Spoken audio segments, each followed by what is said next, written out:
যে দিদি আমাদের জন্য নিজের জীবন দিয়ে দিতে পারে সে আমাদের ছেড়ে পালিয়ে গেছে, এটা আমি মানি না। ওসব ওর অভিনয় ছিল রে বাবা।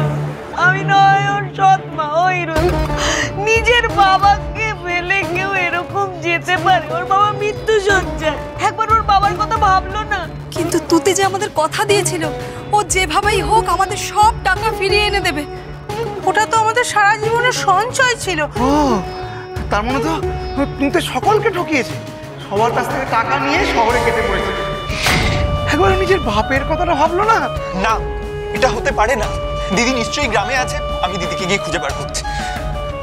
আমার কি সর্বনাশ হয়ে গেল গো, আমার কি সর্বনাশ হয়ে গেল। পিসা কই দাদা তোর মা? পিসা বসো, পিসা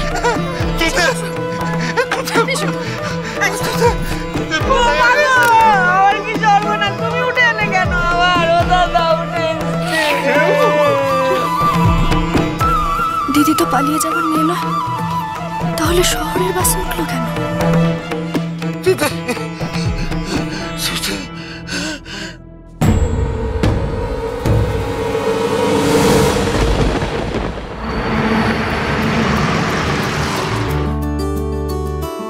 দাদা দাদা শুনুন না, বলছি এই ঠিকানাটা কোথায় একটু বলবেন, কিভাবে যাব? আরে বাবা, এ তো লাহিড়ী বাড়ির ঠিকানা। এই চত্বরে লাহিড়ীদের চেনে না এমন কে আছে? ওই দেখুন, ওই রাজপ্রাসাদের মতো বাড়িটা দেখতে পাচ্ছেন, ওটাই হচ্ছে লাহিড়ী ম্যানশন।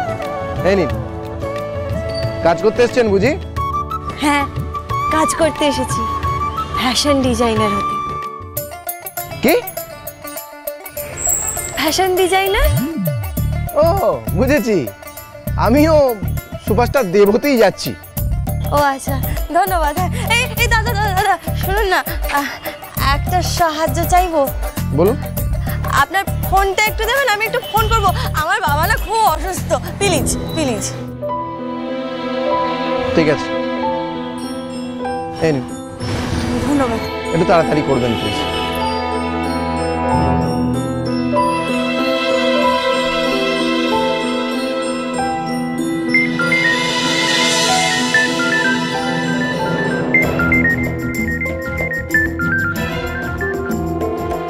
হ্যালো মামা, আমি তুতে বলছি। আমি হ্যালো, শুনতে পাচ্ছ তুমি?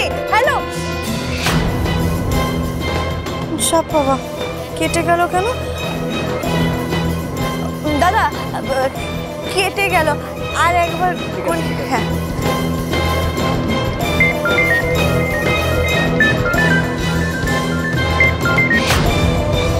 বাবা আবার কেটে যাচ্ছে কেন? আরেকবার করি। বলছি দিদি, আমার না কাজ আছে, দেরি হয়ে যাচ্ছে মানে। ও ধন্যবাদ। জান না, ওই তো কত মেয়ে এলো আর গেল, ইনি আবার নাকি ডিজাইনার।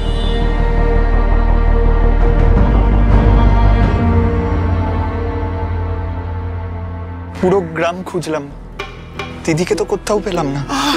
আর কোথাও পাবিও না, কোথাও পাবি না। পালিয়েছে গো, পালিয়েছে, কোথাও পাবি না। এ মা, জি জি জি।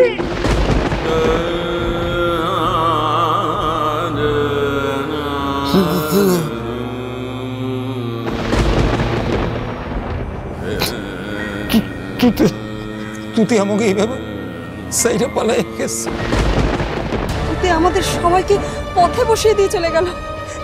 সুবিমলের এত শরীর খারাপ, আর তোমরা সবাই মিলে ওর সামনে এসব কথা বলছো। ওর মনে কষ্ট হয় না বুঝি?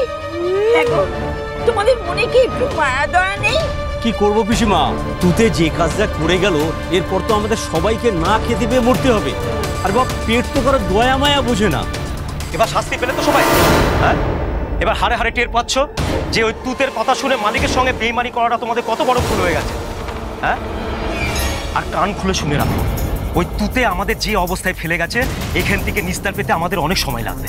মানে মানে মানে আমি শুনে এলাম এই গ্রাম থেকে মালিকরা মিল তুলে নিচ্ছে। এত ঝুটঝামেলা আমরা আর সহ্য করতে পারছি না। তাহলে কি হবে? আমাদের গ্রামের সকলের তো না খেয়ে মরতে হবে। এবার আমরা তাহলে এখন কি করব? শোনো, হা হতাশ করে আর কোনো লাভ নেই, এখনো সময় আছে। আমরা সবাই একসঙ্গে যাই, মালিকের কাছে ক্ষমা চাই, আমরা বলি আমাদের অপরাধ হয়ে গেছে, তাহলে হয়তো মালিকের সিদ্ধান্ত মালিক বদলাতে পারে। ছি ছি ছি ছি ছি ছি ছি, তুতে তো আর কোনো উপায় রাখলো না, আমাদের ও এইভাবে ঠকালো। ওর মাও একদিন যেমন করেছিল, তুতেও আজ আমাদের সাথে তেমনই করলো।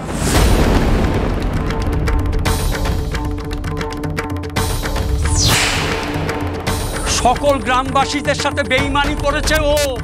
হ্যাঁ দাদা, চলো আমাদের সংসার বাঁচাতে আবার আমরা ওই ফ্যাক্টরিতে ফিরে যাই। হ্যাঁ হ্যাঁ হ্যাঁ, চলো। তোমরা কি বলছো? তোমরা আমরা মালিকের পায়ে ধরে ক্ষমা চাইবো। হ্যাঁ হ্যাঁ, চলো চলো চলো চলো চলো।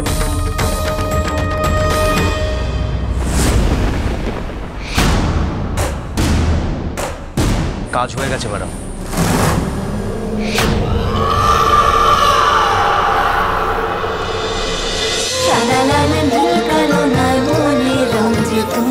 চলো চলো চলো চলো চলো পাল্টা